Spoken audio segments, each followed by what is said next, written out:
வெறுப்புணர்ச்சி தோல்வியை கொண்டு வரும். இது உண்மைதாங்க. நீங்கள் ஆழ்ந்து கவனித்து பாருங்கள். நமக்கு ஒருத்தர் மேலே கோபம் வருதுன்னு வச்சுக்கோங்க. அந்த மனிதரை நாம் பார்க்கும்போது மட்டும்தான் அந்த கோபம் வரும். அந்த கோபத்தை தாண்டி அவங்கள நம்ம புரிஞ்சுக்கிற ஒரு சூழ்நிலை வந்தால் அந்த கோபத்தை கூட நம்ம அவங்க மேலே காட்ட மாட்டோம்.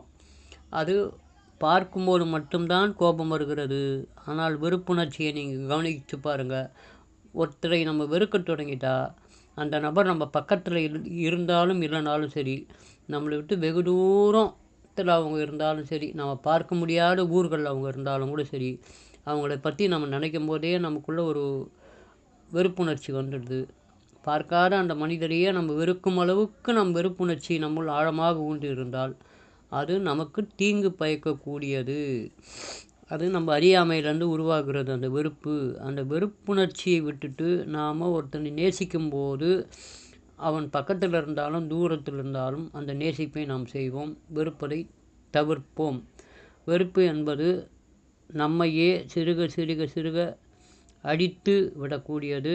அது மட்டும் இல்லாமல் நோய்களை உருவாக்கக்கூடியது, நம் வாழ்க்கையை சிதைக்கக்கூடியது என்பதால் வெறுப்புணர்ச்சியை தவிர்ப்போம். மற்றொரு மனிதனை நேசிப்போம். மன அமைதியாக வாழ்வோம். வாழ்க வளமுடன்.